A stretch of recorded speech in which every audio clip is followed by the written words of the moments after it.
Bom, então, pessoal, vamos dar continuidade, então, à nossa aula sobre nexo de causalidade, nexo causal, né? Falando sobre a concausa. O que é concausa? Concausa é uma causa que se junta à causa principal, concorrendo para o resultado, tá? Mas é importante destacar isso. Ela é uma circunstância que contribui para o agravamento do dano, mas que não exclui o nexo de causalidade, não exclui o nexo causal. Essa concausa ela pode ser antecedente ou pré-existente, ela pode ser concomitante ou então ela pode ser superveniente. A concausa vai ser pré-existente ou antecedente quando ela vai se constituir numa causa que já existia antes da conduta do agente. Então, imagina lá o caso de uma lesão leve, tá? Eu vou lá e causo uma lesão leve em uma pessoa uma lesão que, em qualquer outra circunstância, em regra, não levaria ninguém saudável à morte. Tá? Não levaria ninguém saudável à morte. Mas aquela pessoa que eu estou, a vítima daquela lesão, ela possui hemofilia. Tá? E aí, por conta disso, ela vem a falecer. Tá?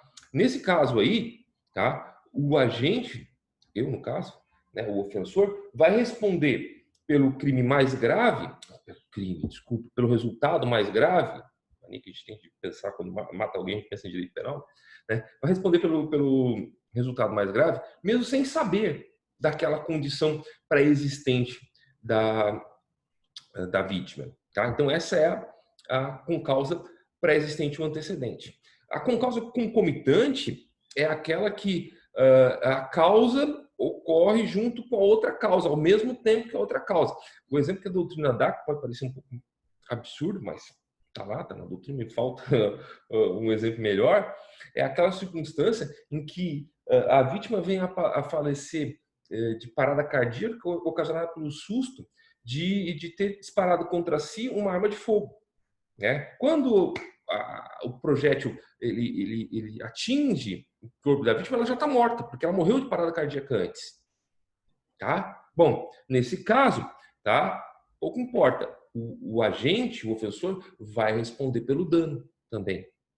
Tá? Vai responder pelo dano. E aí tem um terceiro caso, que é a concausa superveniente. Então, a concausa superveniente é aquela que ocorre depois do desencadeamento do nexo causal. Tá? Então, vamos lá. Eu estava dirigindo em alta velocidade, atropelei alguém, tá? Só que esse alguém, essa vítima, ela não veio a falecer essencialmente por conta do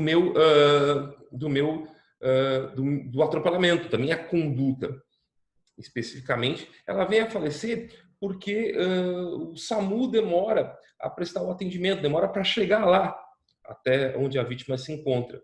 Tá? Bom, ainda que eu não tenha produzido o resultado em si, eu vou responder porque eu reforcei a situação. Tá? Aliás, porque a concausa apenas reforçou a situação, é isso que eu queria falar. Então, ainda que eu não tenha produzido o resultado em si, tá? O agente não tenha produzido o resultado em si, a situação foi reforçada pela concausa. Tá? Bom, aí vem aquela situação, né, da possibilidade, sim, de haver uma concausa superveniente que rompa com o nexo de causalidade. Não existem concausas pré-existentes ou concomitantes que rompam o nexo de causalidade, mas existem sim concausas supervenientes que podem romper o nexo de causalidade. O exemplo, que provavelmente vocês devem conhecer lá do direito penal, é aquele caso em que o Tício desfere um tiro defere, né? Desfere ou defere? Bom, não sei. Defere, eu acho. Não, desfere. Não sei. Bom, atira em Mévio, mais fácil, tá? Mas não mata. Tá? O que acontece? Aí Mévio é transportado numa ambulância, conduzida por um motorista que está dirigindo em alta velocidade, com imprudência. Tá? E acaba colidindo num outro veículo e matando o paciente. Tá? Nesse caso, a imprudência do motorista vai sim romper o nexo de causalidade, né? E aí a culpa do motorista vai excluir a culpa lá do Tício, tá? Daí a gente tem o caso de uma causa independente, tá? Essa é a ideia da concausa, que a gente não pode confundir com a causa concorrente, que a gente já vai falar. Então, daí a última parte que eu falar sobre nexo de causalidade, para a gente encerrar, então, seria falar sobre as causas concorrentes. Então, o que é a causa concorrente? A concausa, ela agrava. Agora, a causa concorrente é aquela situação em que a vítima ou um terceiro, especialmente a vítima, ela, na falta de uma palavra melhor, não, a atuação da vítima favorece a ocorrência do dano, tá? Então, o comportamento do agente mais a atuação da vítima é que levam ao dano. Tá? Daí porque isso a gente fala de concorrência de culpa, de causa concorrência de culpa, tá? Então, é culpa concorrente da vítima, culpa concorrente geralmente de terceiro. No artigo 945, então, vocês vão encontrar o seguinte dispositivo. Se a vítima tiver concorrido culposamente para o evento danoso, a sua indenização será fixada tendo em conta a gravidade de sua culpa em confronto com a do autor do dano. Então, vejam só, quando há culpa concorrente da vítima, de acordo com o determínio do 945 do Código Civil, tá? Não há, obviamente, a exclusão da culpa do agente. Tá? O juiz, o magistrado, deve ponderar, a partir do juízo de experiência dele, de novo, vamos falar do artigo 375 do CPC, né? Ele deve ponderar para verificar até que ponto a conduta da vítima causou dano. Tá? Então, diz aqui, por exemplo, o Washington de Barros Monteiro, ele fala assim, ó, se houver concorrência de culpas do autor do dano e da vítima, a indenização deverá ser reduzida. Perfeito. Posto no enunciado expressamente, esse princípio é recusável no sistema de direito pátrio, constituindo-se entre nós e os receptor. Isso ele está falando já no código anterior. Então, a jurisprudência consagra com efeito a solução do pagamento pela metade, no caso de culpa de ambas as partes. Ponderar aqui que essa citação do Washington Barros Monteiro é de 1971. Então, não havia aqui o dispositivo 945, que é do Código Civil de 2002. Tá? Então, o juiz tem que fazer um juízo de proporcionalidade. Não é simplesmente levar a metade, tá? O valor, mas sim verificar dentro do caso concreto qual seria a contribuição da vítima na produção do resultado. Tá? Não basta o agravamento. É uma questão de causa. Tá? Tem um caso aqui que eu tinha anotado, mas eu estou meio confuso aqui nos meus papéis, que é o caso do pingente. Tá? Do pingente. Eu vou dar uma pausadinha aqui, vou pegar a jurisprudência e já trago para vocês aqui. Então, consegui já, aproveitei pegar uma água também, então já consegui aqui a jurisprudência. A jurisprudência do STJ. O que é o pingente? Pingente é a pessoa que viaja fora do vagão de passageiros de um trem. Desses transportes urbanos que a gente vê, especialmente no Rio de Janeiro e São Paulo, né? Porto Alegre também. Bom, então o pingente, que eu tenho aqui uma jurisprudência do STJ, de Lavra do ministro Carlos Castro Filho, foi o relator, tá? Recurso especial 226.348, que reconhece a culpa concorrente da vítima. Olha o que diz a emenda. Recurso especial, responsabilidade civil, transporte ferroviário, pingente. Pingente é o cara que viaja fora do vagão. Culpa concorrente, precedente da corte. É dever da transportadora preservar a integridade física do passageiro e transportá-lo com segurança até o seu destino. Tá? A responsabilidade da companhia de transporte ferroviário não é excluída por viajar a vítima como pingente, podendo ser atenuada se demonstrada a culpa concorrente. Precedentes, recurso especial parcialmente provido.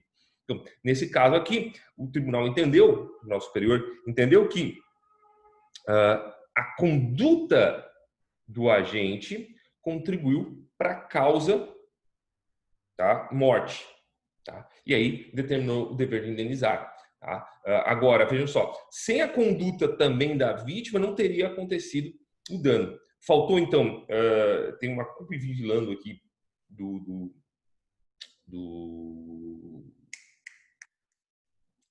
da empresa ferroviária, né? E tem a culpa concorrente da vítima. O próprio sem o comportamento da vítima não teria ocorrido dano. Tá? Então, acho que essa é uma coisa importante. Agora, vejam, o mesmo STJ tem o entendimento de que se tratar de surfista ferroviário já não é, né? Então, olha só o que diz aqui. É o recurso especial 160.051 do ministro Antônio de Pádua Ribeiro. Tá? Diz assim, ó, responsabilidade civil, acidente ferroviário, queda de trem, surfista ferroviário, culpa exclusiva da vítima. A pessoa que se arrisca em cima de uma composição ferroviária, praticando o denominado surf ferroviário, assume as consequências de seus atos, não se podendo exigir da companhia ferroviária efetiva fiscalização, o que seria até impraticável. Concluindo o acórdão tratar o caso de surfista ferroviário, não há como rever tal situação na via especial, pois demandaria o desenvolvimento de matéria fática probatória, a redação lá do recurso especial para reanálise de prova. Então vejam que interessante aqui. São duas situações bem semelhantes, mas que o tribunal dá tratamento diferenciado. O tribunal entende que, no caso do pingente, então aquela pessoa que está viajando fora da composição do trem, né, lá de fora do trem, ele concorre, a culpa dele concorre com a da empresa de transporte ferroviário, né, o que implica uma redução, né, do dever, da extensão do dano, logo do dever de indenizar. Por outro lado, quando se trata de surfista ferroviário, aí o Superior Tribunal de Justiça entende que se trata de culpa exclusiva da vítima. E aí a culpa exclusiva da vítima, ela não atenua o nexo de causalidade, tá? Ela interrompe, ela afasta o nexo de causalidade. Não existe, então, na opinião do STJ, tá? Na opinião do STJ, na opinião de qualquer doutrinador, não haveria, então, dever de indenizar, justamente porque não há relação, não há nexo de causalidade entre a conduta da empresa de transporte ferroviário e o resultado danoso que decorreu por culpa exclusiva, então, da própria vítima. Tá? A culpa exclusiva da vítima, junto com caso fortuito de força maior, culpa exclusiva de terceiro, vão ser coisas que a gente vai analisar no nosso próximo vídeo, inclusive, que deve ser postado, bom, não importa dizer quando vai ser postado, vocês também não vão ter acesso agora. Tá? Bom, tem uma pequena observação aqui, que o Código de Defesa do Consumidor, ele coloca lá no artigo 12, parágrafo 3º, tá? Que somente a culpa exclusiva da vítima, tá, pode interferir na responsabilidade civil do fornecedor. Tá? Então, na opinião do Pablo Stouze, por exemplo, junto com o Pamplona Filho, tá? O Código de Defesa do Consumidor, ele não ele não absorveu a teoria da culpa concorrente ou da concorrência de causas na mesma amplitude que traz o Código Civil. Então, a gente tem que botar aqui vamos dizer assim, uma nota de rodapé para apontar esse entendimento do Stouze e do Pamplona Filho. Tá? Então, eu até vou botar aqui só para a gente encerrar. Né? Então, em outras palavras, a culpa simplesmente concorrente de ambos os sujeitos da relação jurídica, por não haver sido prevista pela lei, não exime o fornecedor de produto ou serviço de indenizar integralmente o consumidor. Então, esse é um posicionamento interessante para vocês levarem. Então, abraço para todos. Acho que finalmente consegui fazer um vídeo pequeno, né, depois de várias tentativas. Vamos lá.